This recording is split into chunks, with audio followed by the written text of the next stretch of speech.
Do you want to know the secret to my 100-pound weight loss maintenance that's allowed me to get into better physical shape and conditioning at the age of 40 than I was even at the age of 20, and at the same time develop a healthy relationship with food?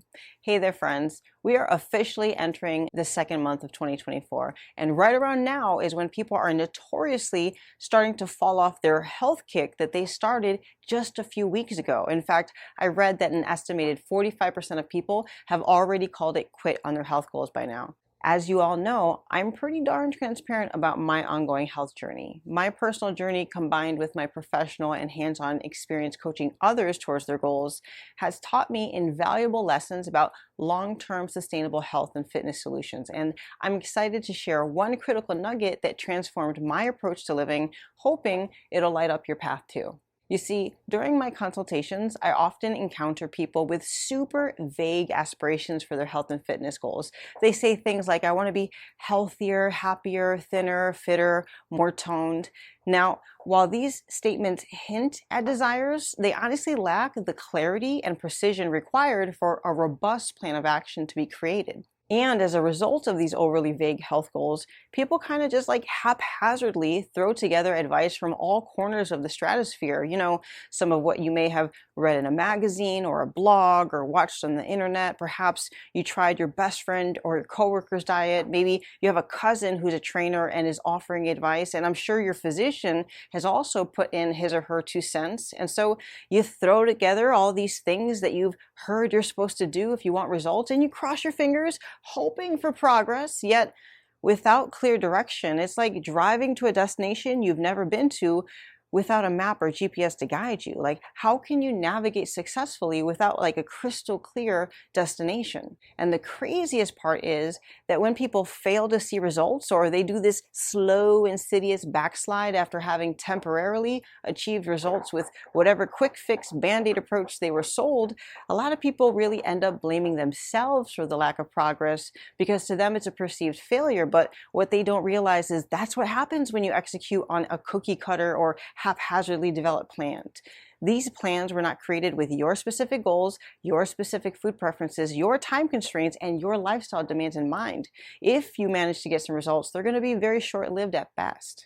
To drive the point home and help take you through a process of elimination when it comes to available weight management and health strategies, let me share my personal health goals when it comes to selecting my system of self-care and health plan of action. Watch how incredibly specific I get with my goals and how that impacts my plan of action. So, Coach Mertz's top 10 goals, and in the order of importance, I might add. First is maintaining a healthy relationship with food, an absolute necessity stemming from my past 10-year-long battle with bulimia. Now, I invite you to stop and think about that goal of mine for a second.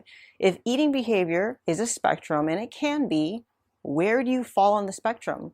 We've got normal, natural eaters on one end in their own group. Mind you, almost all of us were born this way, who are very attuned to their bodies, and although they very may well have health and fitness goals, they do not overtly struggle with body dysmorphia. So the relationship with both food and their body is overall healthful. No food is off limits, and they can trust their body to let them know when they're hungry, and then they trust their body to signal when they're full. And then on the other end of the spectrum, we've got clinical eating disorders, bulimia, anorexia, binge eating. And it's important to note that these conditions at their core stem from mental and emotional health issues. More on that in a second. Now, where it gets tricky is these two in-between stages, right? Dieting and subclinical eating disorders, both what we refer to as disordered eating tendencies, which, if somebody is susceptible to anxiety, depression, and thus body dysmorphia, can be a very slippery slope indeed without the proper mindset training on the mental and emotional aspects of a health transformation on top of the scientific logistics of fat loss and muscular development. Now, let's take a closer look at the disordered eating spectrum. Specifically, I want you to take a look at the red headers and blue footer. Remember, I mentioned that mental emotional health is an issue when we're talking about disordered eating tendencies. So no matter which end of the disordered eating spectrum you land on, the shared sentiment amongst each area of suffering is an obsession with food or weight or diets and or appearance. the tendency to be impulsive, compulsive, or a perfectionist, and struggles of low self-esteem, negative self-talk, emotional regulation issues, and an overall sense of helplessness. From a physiological perspective, you're either going to deal with the ramifications of malnutrition from your attempts at starvation, and this can look like thyroid dysfunction, reproductive hormone dysfunction, nutrient deficiencies like iron deficiency anemia, megaloblastic anemia, osteoporosis, sarcopenia, and even death.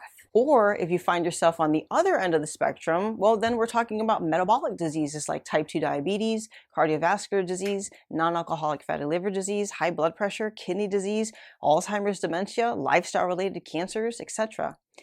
And potentially musculoskeletal issues, poor muscle tone, premature knee and hip issues, lumbar spine issues, herniated discs, hernias, so on and so forth. And oh my goodness, then there also exists individuals who spend years, if not decades, swinging violently between extremes where sometimes they're being super restrictive and then sometimes they're being overindulgent. We call that the diet binge cycle, and that is where you get what we call sarcopenic obesity, which is all of the negative health repercussions from both ends of the disordered eating spectrum: malnutrition, excess body fat, metabolic disease, poor musculoskeletal health, all wrapped into one poor suffering human being.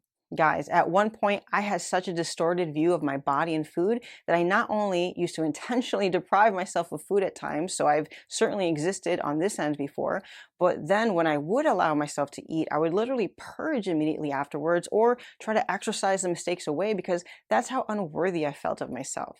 Do you have any idea how much you have to learn to hate yourself to intentionally deprive yourself of sustenance? And then when I got pregnant, I kicked the purging habit with the guidance of my amazing OBGYN at the time, but then I went full force into the emotional and binge eating part of my eating issues and ended up gaining 100 pounds in 6 months. And for a short time post-pregnancy, yeah, I did the yo-yo dieting thing. And yeah, I remember doing the over-exercising thing until I had my little come to Jesus moment that changed my life for the better. So essentially, I went from existing on one end of the spectrum where I had a super tense relationship with food and my body. First, I stopped purging, then I stopped numbing with binge eating, and then I set goals and learned about my body's energy needs and self-care needs to meet those goals, which helped me get back in tune with my hunger and satiety cues, which helped me lose the 100 pounds of excess weight and fortify my body composition. And I've continued to maintain that for 20 years with no food being off limits. Now I live and breathe and play here, and that is why this goal is hands down number one for me, because I never want to go back to that hell that I was in before. These days, I can eat carbs all day, every day if I want. I have a healthy metabolism, so I can go out to eat at a restaurant and indulge occasionally, no problem. I'm neither stuck in food anxiety and avoidance nor food shame and blame, and I can be mentally and emotionally present at a meal with the people who matter most to me, forming human connection, which I might remind you is the entire purpose and meaning of life. I know. I kind of got deep with you right there, but man, I tell you what, if you're constantly stuck in your head, second guessing food all the time, you sure ain't living life to the fullest. I can tell you that from personal experience. My second goal is I want to be a well-nourished human being, not just a small human being. So I'd like to prevent nutrient deficiencies because especially as we get older, not only do we not digest and absorb nutrients as efficiently, but the onset of menopause causes changes to a female's nutrient needs as well. On top of that, considering my history of malnutrition as a teen with an eating disorder spanning 10 years, as a result of that eating disorder, I, by default, may have a heightened risk for osteoporosis. Like, I'm a 40-year-old woman. Perimenopause is a not-so-distant reality for me. Think about it. At a time when my bones are supposed to be accruing maximal bone density, my silly ass was afraid to eat. And when I did eat, it was definitely the wrong hyperpalatable things being consumed in an emotionally fueled feeding frenzy, and certainly in the wrong amounts. But what I'm realizing as a mature woman and as a former clinical dietitian who used to work on a rehabilitation unit watching women post hip or knee replacement or femur fracture is that being that little viejita, right, like the little old lady with the walker or cane crossing the street, is not a cute look for anyone. So I'd like to prevent that at all costs and be fully independent with my activities of daily living for the rest of my life if possible. Do we agree that universally that's a good goal? That being said, any type of eating approach that asks me to unnecessarily remove perfectly healthy foods from my diet is out. What is important to realize is that chronic dieters are well known to be deficient in several key nutrients due to their over-restriction of perfectly healthy foods and overall energy intake, including iron, magnesium, folate, B12, iodine, vitamin D, vitamin A, calcium, and zinc. And each one of those nutrients plays crucial roles in multiple metabolic pathways within the human body. So if you're deficient in one or more of these nutrients due to years, if not decades, of the whole diet binge cycle, then rest assured that true health will remain forever out of your reach because of your inability to treat your body with respect. My third goal, I'd prefer not to develop high cholesterol, high blood pressure, type 2 diabetes, fatty liver disease, or obesity, because these chronic health conditions can be found in my family medical history, which, speaking of chronic health conditions, regardless of our family medical history, we're all at higher risk for diseases of lifestyle and inflammation once we hit 45 years old. So since managing one's health doesn't get any easier with advancing age, you have to stop and ask yourself, like, how long do I want to live for and be in good health? Because that's exactly how long you're going to have to pull off this thing that we call healthy, balanced eating. And this goal for me goes much farther than your typical, like, I don't want to get sick or take medicines or have a heart attack in old age type of goals. Like for me, I want to be in such a good state of health that I can easily take off for 3 to 6 months at a time and go travel the world. My daughter wants to live a few months in South Korea, then maybe we'll pass through Europe and Latin America for a few months each, and then maybe we'll go RVing across the US. And so what that means is I have to be in good enough metabolic health, so I only have to go to the doctor's office for my annual physical. That's it. I don't want to be stuck going to doctor's appointments every 3 months in order to refill my prescription. And I certainly don't want to be in a position where I'm afraid to travel because I'm too sickly to venture away from a major healthcare system for extended periods of time. My fourth goal is optimizing my musculoskeletal health. After being 100 pounds overweight at one point and then carrying 3 term pregnancies and having 3 vaginal deliveries, oh my goodness, was my pelvic floor and core a mess. And after my 3rd kiddo, I literally used to pee myself doing jumping jacks and deadlifts. And as you can see, I had this combination of both upper and lower cross syndrome going on as a result of a very sedentary desk job beginning immediately post-delivery number 3. You can see how my upper back muscles are all lax and my chest is all tight, forcing my shoulders to curve forward, and my lower back and my hips were all tight from having weakened abdominal muscles. All in all, a very painful situation to have to deal with. So essentially, I had to rehabilitate my musculature and build strength to even out my muscle imbalances and get rid of the pain I was experiencing throughout my body just doing normal everyday activities. And guess what? Building strength and muscle requires adequate nutrition. So any nutrition or fitness protocol that makes me more susceptible to losing muscle, they're out. So let me just stop right there and say that I disregard any type of nutrition, weight loss, or fitness regimen that is not aligned with those first 4 goals of mine. Like seriously, like I don't even care what the science says. If the plan you're referring to cannot meet those minimum standards for me, it is not worth my time or my effort or my attention. Any diet or weight loss recommendation that's going to potentially skew my healthy relationship with food, nope, not for me. Keto, very low carb diet, I'm Mexican. Talk about potentially subjecting myself to a love-hate relationship with food again. Intermittent fasting, if you've got a disordered eating tendency-laden past, could easily turn into intermittent binging. I don't care if it produces autophagy. You know what else helps with autophagy? Sleeping, managing your energy intake like a responsible adult, strength training, cardiovascular exercise, cold exposure, heat exposure. Guys, most people have way bigger fish to fry in their lives than to become clock watchers. Very low calorie diets or meal replacement programs like HCG, Optavia, Metafast, Herbalife, Shakeology, Isogenic. No, thank you. I prefer to chew my food and enjoy eating from a variety of food categories as I work towards my goal, not just like the lean and green stuff. And anytime you're working off of a list of allowed foods and disallowed foods, mental restriction doesn't really make for the healthiest relationship with food. Medically assisted weight loss, such as bariatric procedures or appetite suppressing medications, well, considering that up to 40% of weight loss produced via semi-starvation comes from muscle and other lean body mass tissues, semi-starvation strategies are probably not going to help me get to my goals of maintaining musculoskeletal health and building a robust, healthy metabolism long term so I can eat what I want and still maintain my fitness results. I could go on, but I think you get the point. All of those unfortunately popular weight loss strategies I just mentioned, and that are heavily promoted on social media, the news, and even within the healthcare and fitness spaces, they do not align with my goals of interest. So I would never follow them. I hope that this is making more sense as I break down my personal health and fitness goals for you guys like this. But then again, as I mentioned, at this stage of my life, it's not merely about minimum standards or those survival type goals I mentioned earlier, right? The let's not get sick type of goals. My goals are also about thriving in life, right? My additional ambitions above and beyond just those first 4 goals of mine. Goal number 5 includes being a healthy role model for my children, demonstrating what a resilient, physically fit, and capable mother looks like, a mom who's confident and at peace within her own body, and most importantly, visibly at peace with food around her kids, because I'd never want to pass on a funky food relationship to my daughter because of the way she sees mom treat herself poorly and or talk about herself negatively. Goal number 6, I want to be able to lift heavy stuff and master my body weight and rep out pull-ups like a beast. There's just something about being a strong grown woman that is so sexy and appealing to me. I don't know about you. As a grown woman, I've stopped being overly concerned with the number on the scale, and it's more so like how I look and feel in my body that matters most to me these days. When I grow up, I want to be like Ernestine Shepherd or Joan McDonald's. Those are badass women more of us should aspire to be like. Goal number 7 is in regards to my fitness performance. I love to run, bike, and swim.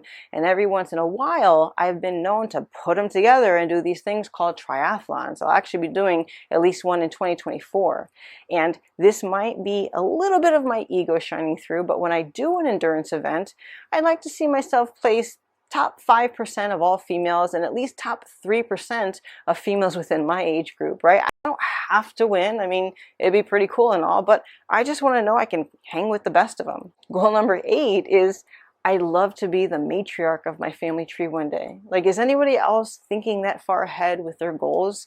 I want to be on the ground with the babies doing tummy time and playtime. I don't want to be the grandma relegated to the recliner asking, will somebody please hand me the remote? I want my kids to be able to get dropped off with me for a visit and I can take them to the park. And if one of those guys tries to make a break for the street, as toddlers often do, I want to be able to turn on a dime and sprint after them without hurting myself. Like, I want to be the type of grandmother one day with some major pep in her step whose teenage grandbabies have a hard time keeping up with. That kind of stuff is important to me.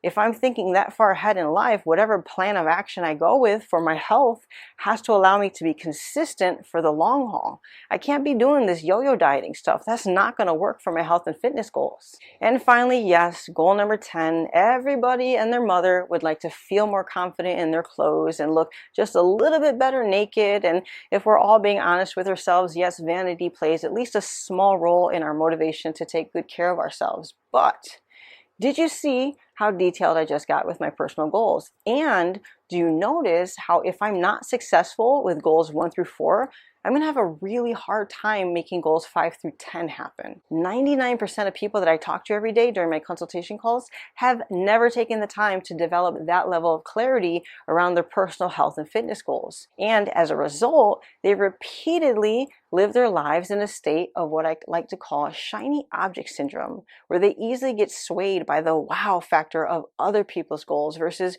getting clear and committed on what it is that's going to make them the happiest, the most confident, healthy, and inspired versions of themselves. I don't need to do a very low calorie diet or replace my meals with frankenfood or supplements or even do intermittent fasting to reach my goals. I don't need to avoid my favorite foods or do keto or very low carb diet to reach those goals.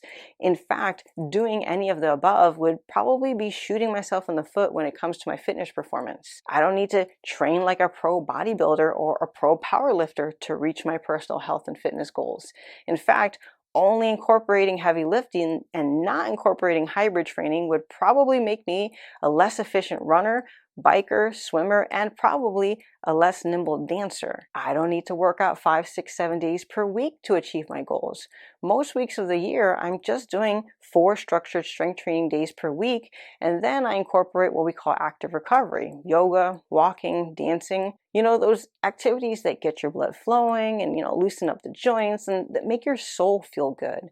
And because most fitness goals are predominantly driven by your nutrition habits, this means that I don't have to live in a gym to achieve and maintain my results. So I have enough leftover personal time so I can go actually have a life. All that being said, each person's goals for their health and fitness demand a unique roadmap. What's effective for me and my personal goals might not align with other people's aspirations or your lifestyle demands. Seriously, most of my clients look at me like I have a third eye growing out of my head when I tell them that I enjoy triathlons. Most Americans are just trying to get to retirement with their health intact so they can take all their hard-earned money and go enjoy the rest of their lives. So if we have such different nature goals, then don't think you have to do what I do for my goals or what another coach does for their goals to reach your goals. For most of my clients, we just have to clean up their food habits a little and make sure they eat and sleep enough for once and get them going with a fitness and self-care routine that matches their fitness aspirations and also makes them feel good about themselves while they perform it. Getting my fitness in is like recess to me. Everybody likes recess, right? And that is exactly why off-the-shelf plans miss the mark every single time, because they're not created with your needs, wants, and desires in mind. Yet another thing to consider when mapping out your goals is that goals of surviving versus goals of thriving require distinct paths. And as a dietitian and fitness professional, I honestly don't want to hear anything about you wanting a snatched waistline or building a bubble butt as your number one goal. How about we first clear the danger within your body and make you feel better every day, and you help me help you ensure that you don't develop type 2 diabetes or fatty liver disease and or heart disease. Can we please start there? Because I promise you, not only will you take a whole lot of pressure off your plate by not committing to unnecessarily restrictive and unsustainable plans in an attempt to force an outcome into your life as quickly as possible, but the journey itself will be so much more enjoyable as you relearn yourself and organize your life for success and level up your mindset and optimize your health status first and foremost.